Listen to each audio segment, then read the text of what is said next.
Students अज का अपना topic है कार्बेनाइन्स। कार्बेनाइन्स कार्बन स्पीशीज़ होंदी है। It's an anion in which carbon carries negative charge and its octet is complete. Carbon here forms three bonds with three different atoms or groups, and lone pair of electrons is present in the form of negative charge. So this carbanion is formed when we remove one of the substituents of carbon in the given carbon compound by some base. For example, in acetaldehyde, when base OH negative subtracts proton leaves without taking its electrons from the shared pair. So this electron pair comes in the form of negative charge on the carbon. So this is carbanion. So these carbanions, they are highly unstable and one of the most reactive reaction intermediates in organic chemistry. So their reactivity is because they want to donate this unshared pair of electrons with some electron deficient species. Then is formation of carbanions. So carbanions can be prepared in two modes. First is by dissociation of a molecule, when carbon is making four single bonds, when one of the bonds is broken in such a way, it is heterolytic cleavage. Proton leaves without taking its share from the two electrons of the bond. So C negative is formed when base attacks by taking the proton, two electrons come on the carbon, so it becomes negatively charged. So this is one mode. So examples of this are the base can be OH negative, it can be OC2H5, compounds can be different. The most important example is in case of carbonyl compounds which contain CO bond, aldehydes and ketones, the alpha carbons, the carbons on the first carbon, this is alpha carbon. So these are alpha hydrogens. These hydrogens are said to be very reactive because oxygen of carbonyl group withdraws electrons from the carbon. So hydrogen is quite electron deficient. So whenever a base like OH negative comes in contact with such hydrogen, it leaves with the base which has sufficient electrons, which has negative charge. So electron pair is left with the carbon. So carbanion is formed.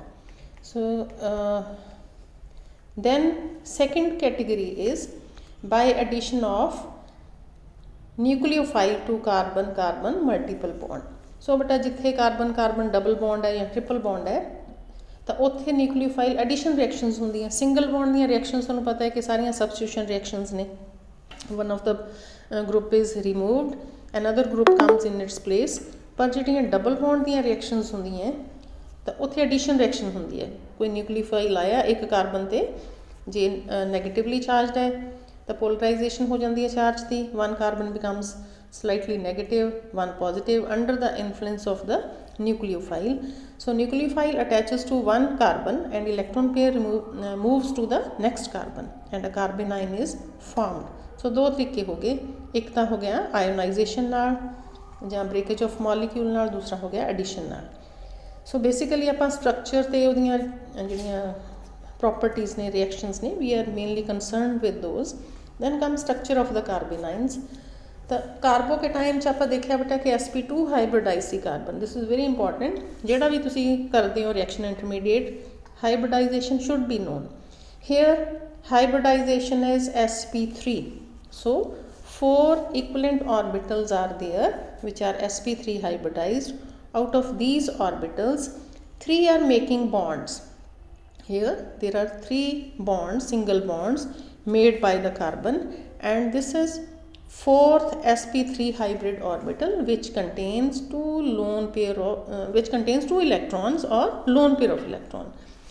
So as we had studied the bond angle, so this arrangement where 4 bonds are there around carbon, it is tetrahedral, but because one of the positions is occupied by lone pair of electrons, so these bonds are somewhat repelled away from the lone pair of electrons, because lone pair bond pair repulsion is more than bond pair repulsion. So beta ਇਹਦੇ ਚ ਜਿਹੜਾ bond angle है ਉਹ ਇਸ ਤੋਂ ਥੋੜਾ ਜਿਹਾ ਘਟ ਜਾਂਦਾ, ਵੈਸੇ ਤਾਂ ਲਿਖਿਆ ਹੀ ਹੋਇਆ ਕਿ it is 109 degree and 28 minutes. Loan ਪੇ ਥੋੜਾ ਜਿਹਾ ਦੱਸਿਆ ਹੋਇਆ ਕਿ ਥੋੜਾ ਜਿਹਾ ਘਟ ਜਾਂਦਾ, ਇਦੋਂ ਥੋੜਾ ਜਿਹਾ ਘੱਟ ਹੁੰਦਾ 109.5 ਤੋਂ ਥੋੜਾ ਜਿਹਾ ਘੱਟ ਹੁੰਦਾ. Okay, then in case of carbanions in which negatively charged carbon having lone pair of electrons is in conjugation with a multiple bond. So ਜਿੱਥੇ ਬੇਟੇ ਹੋ ਸਕਦੀ ਹੈ resonance, that is ਕਿ negative charge ਹੈ ਤੇ ਨੇੜੇ ਉਹਦੇ double bond ਵੀ ਹੈ, benzene ring ਹੋ ਸਕਦੀ ਹੈ, ਜਾਂ ਫਿਰ ਜੇ ਪਹਿਲਾ ਨੰਬਰ ਦਿੰਦੇ ਆਪਾਂ ਨੈਗੇਟਿਵਲੀ ਚਾਰਜ ਕਾਰਬਨ ਨੂੰ, ਦੂਜੇ ਤੀਜੇ ਕਾਰਬਨ ਦੇ ਵਿਚਾਲੇ ਜੇ ਡਬਲ ਬੌਂਡ ਹੈ ਤਾਂ. ਸੋ ਪਹਿਲਾ ਹੋ ਗਿਆ ਅਲਾਈਲ ਕਾਰਬੇਨਾਈਨ, ਦੂਸਰਾ ਬੈਂਜ਼ਾਈਲ ਕਾਰਬੇਨਾਈਨ. ਸੋ ਉੱਥੇ ਰੈਜ਼ੋਨੈਂਸ ਵੀ ਹੋ ਸਕਦੀ ਹੈ. ਤਾਂ ਕੱਲ੍ਹ ਆਪਾਂ ਜਿਵੇਂ 3 ਫੈਕਟਰਸ ਪੜ੍ਹੇ ਹੈ. ਪਹਿਲਾ ਫੈਕਟਰ ਹੁੰਦਾ ਇੰਡਕਟਿਵ ਇਫੈਕਟ ਦਾ, ਹੈ ਨਾ. ਫਿਰ ਹੁੰਦਾ ਉੱਥੇ ਸੀ ਹਾਈਪਰ ਕੌਨਜੂਗੇਸ਼ਨ, ਇੱਥੇ ਥੋੜ੍ਹਾ ਡਿਫਰੈਂਟ ਆ ਜਾਣਾ, ਇੱਥੇ ਹੋ ਜਾਣੀ ਹੈ ਹਾਈਬ੍ਰਿਡਾਈਜੇਸ਼ਨ ਐਂਡ ਰੈਜ਼ੋਨੈਂਸ. ਸੋ ਪਹਿਲਾਂ ਕਲਾਸੀਫਾਈ ਜੇ ਕਰੀਏ ਕਾਰਬੇਨਾਈਨਸ ਨੂੰ, ਇਹਨਾਂ ਦੀ ਰਿਐਕਟਿਵਿਟੀ ਦੇਖਣ ਤੋਂ ਪਹਿਲੇ, ਤੇ ਲੈਟਸ ਸੀ ਕਿ ਕਿਹੜਾ ਫੈਕਟਰ ਇਹਨੂੰ ਇਨਫਲੂਐਂਸ ਕਰਦਾ. In general we discuss the inductive effect, ਜਦੋਂ ਅਸੀਂ ਇਹਦੀ ਸਟੇਬਿਲਿਟੀ ਇੱਥੇ ਵੀ ਹੁਣ ਦੇਖਾਂਗੇ. ਤਾਂ because in case of CH3 negative carbon ਤੇ ਨੈਗੇਟਿਵ ਚਾਰਜ, CH3 ਨੈਗੇਟਿਵ ਇਹਨੂੰ ਕਹਿੰਦੇ ਆ. ਸੋ ਐਨੀ ਫੈਕਟਰ ਵਿਚ would disperse this negative charge is going to stabilize the carbanions. ਹੁਣ ਹਾਈਡਰੋਜਨਸ ਤਾਂ ਕਿਉਂਕਿ ਬਹੁਤੀ ਹੈਲਪ ਨਹੀਂ ਕਰ ਸਕਦੀਆਂ, ਇਲੈਕਟ੍ਰੋਨੈਗੇਟਿਵਿਟੀ ਘੱਟ ਹੈ. when there is CH3 group ਦਾ ਉਲਟਾ ਅਸਰ ਹੈ, ਇਹਨੇ ਰਿਲੀਜ਼ ਕਰਨੇ ਇਲੈਕਟ੍ਰੋਨਸ. ਸੋ ਇਹਦੇ ਨਾਲੋਂ ਬੈਟਰ ਤਾਂ ਹਾਈਡਰੋਜਨ ਹੀ ਸੀ. ਸੋ ਇਹਦੀ ਰਿਐਕਟਿਵਿਟੀ CH3 ਵਾਲੇ ਦੀ ਘੱਟ ਜਾਣੀ ਹੈ because of its electron releasing effect. So carbon 'ਤੇ ਉਹਨੂੰ ਜ਼ਿਆਦਾ ਕੰਡੈਂਸ ਕਰ ਦੂਗਾ ਤਾਂ ਸਟੇਬਿਲਿਟੀ ਉਹਦੀ ਘੱਟ ਜਾਣੀ ਹੈ, ਰਿਐਕਟਿਵਿਟੀ ਵੱਧ ਜਾਣੀ ਹੈ ਕਾਰਬੇਨਾਈਨ ਦੀ. So it is less reactive.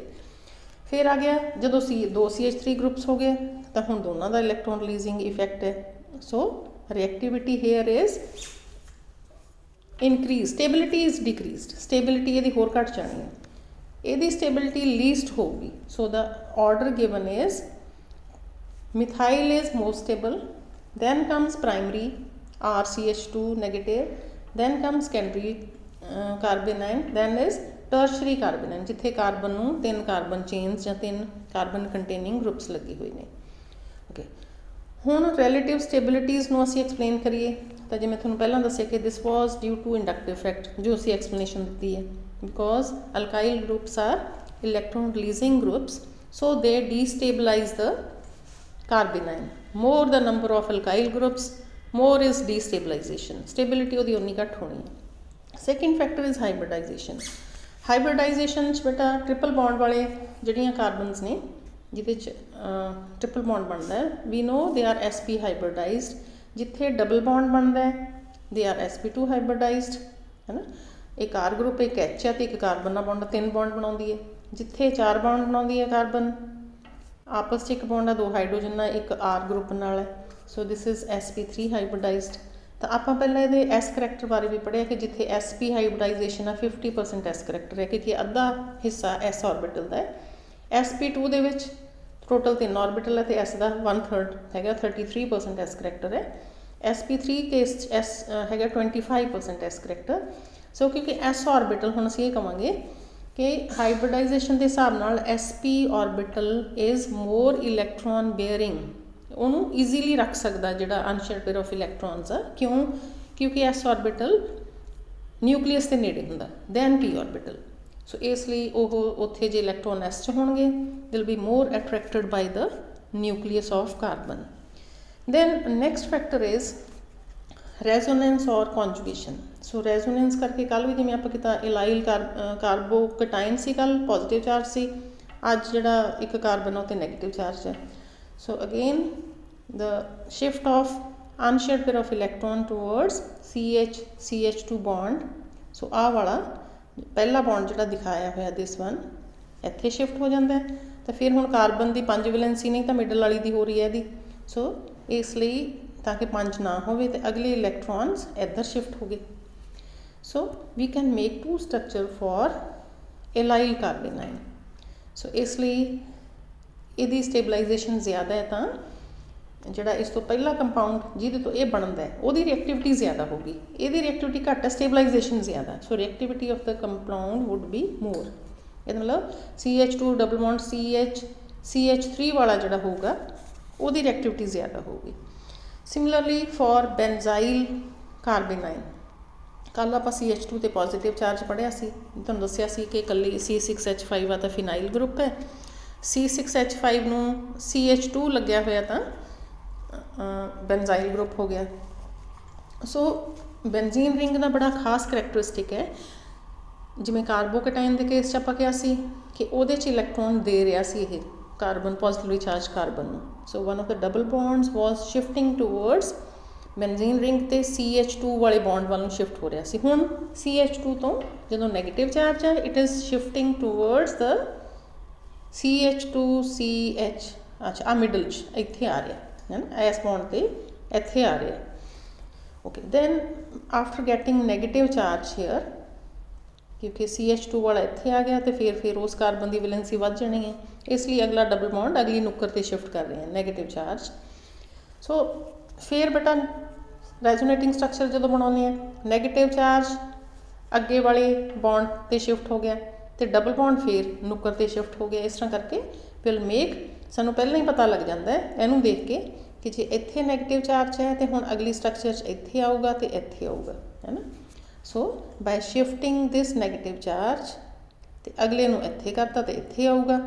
ਫਿਰ ਜਿਹੜੀ ਆਹ ਸਟਰਕਚਰ ਹੈ ਇਹਦੇ 'ਚ ਅਸੀਂ ਬਹੁਤ ਸਾਰੇ ਬੱਚਿਆਂ ਨੂੰ ਇਹ ਰੈਜ਼ੋਨੇਟਿੰਗ ਸਟਰਕਚਰਸ ਬਣਾਉਣੀਆਂ ਬਹੁਤ ਮੁਸ਼ਕਿਲ ਲੱਗਦੀਆਂ ਹੁੰਦੀਆਂ। ਸੋ ਬਟ ਇਹ ਲੋਨ ਪੇਅਰ ਆਫ ਇੱਕ ਐਟਮ ਤੋਂ ਬੌਂਡ 'ਤੇ ਸ਼ਿਫਟ ਕਰਤਾ, ਫਿਰ ਅਗਲਾ ਬੌਂਡ ਫਿਰ ਅਗਲੇ ਐਟਮ 'ਤੇ ਸ਼ਿਫਟ ਕਰਤਾ, ਹੈ ਨਾ। ਸੋ ਇਸ ਤਰ੍ਹਾਂ ਕਰਕੇ ਵੀ ਮੇਕ ਰੈਜ਼ੋਨੇਟਿੰਗ ਸਟਰਕਚਰਸ। ਅੱਛਾ, ਹੁਣ ਇਹ ਬੈਂਜ਼ੀਨ ਰਿੰਗ ਇੱਕ ਹੈ ਤਾਂ ਉਹਨੂੰ ਜ਼ਿਆਦਾ ਸਟੇਬਲਾਈਜ਼ ਕਰਦੀ ਹੈ ਕਾਰਬੇਨਾਈਨ ਨੂੰ। ਜੇ ਦੋ ਹੋਣਗੀਆਂ ਤਾਂ ਇਹਦੇ ਇੱਕ ਨਾਲ ਅਸੀਂ 3 ਬਣਾਈਆਂ, ਫਿਰ ਦੂਸਰੀ ਰਿੰਗ ਇਸ ਤਰ੍ਹਾਂ ਕਰਕੇ ਉਹਦੇ ਨਾਲ 3 ਬਣਾ ਦਿਆਂਗੇ, ਤਾਂ ਡਾਈਫਿਨਾਈਲ ਕਾਰਬੇਨਾਈਨ ਜ਼ਿਆਦਾ ਸਟੇਬਲ ਹੋਊਗਾ ਕਿਉਂਕਿ 6 ਸਟਰਕਚਰਸ ਬਣਨਗੀਆਂ ਇਸ ਤਰ੍ਹਾਂ ਦੀਆਂ, ਇਹਨਾਂ 3 ਬਣਾ ਕੇ ਛੱਡਦੀਆਂ ਹੋਈਆਂ। 3 ਮੋਰ ਸੱਚ ਕੰਟਰੀਬਿਊਟਿੰਗ ਸਟਰਕਚਰਸ, ਜਿਵੇਂ ਇੱਕ ਰਿੰਗ ਨਾਲ ਇਵੇਂ ਦੂਸਰੀ ਨਾਲ ਬਣਾ ਦਿਆਂਗੇ। ਜੇ 3 ਰਿੰਗਸ ਹੋਣਗੀਆਂ ਤਾਂ we can make more structures. So ਇੱਕ ਲਈ ਬੇਟਾ ਇੱਥੇ ਇੱਥੇ ਇੱਥੇ ਵਾਲਾ ਆਉਂਦਾ, ਪਰ ਬਣਾਉਣੀ 1 ਬਾਏ 1 ਇਹ ਨਹੀਂ ਕਿ ਸਾਰੇ ਅਸੀਂ ਨੈਗੇਟਿਵ ਚਾਰਜ ਇਕੱਠੇ ਲਾ ਦਈਏ, ਅਤੇ ਦੂਜੇ ਵਾਲਾ ਫਿਰ ਇੱਥੇ ਇੱਥੇ ਅਤੇ ਇੱਥੇ ਆ ਜਾਊਗਾ, ਹੈ ਨਾ, ਇੱਥੇ ਫਿਰ ਇੱਧਰ ਇੱਧਰ ਇੱਥੇ ਆ ਜਾਊਗਾ। So similarly we can get the 9 structures. 3 ਬਣਾ ਕੇ ਦਿਖਾਤੀਆਂ ਉਹਨੇ ਕਿਹਾ, 6 ਇਸ ਤਰ੍ਹਾਂ ਦੀਆਂ, ਦੂਜੀ ਰਿੰਗ ਨਾਲ 3 ਹੋਣਗੀਆਂ ਅਤੇ ਤੀਜੀ ਰਿੰਗ ਨਾਲ ਵੀ 3 ਹੋਣਗੀਆਂ।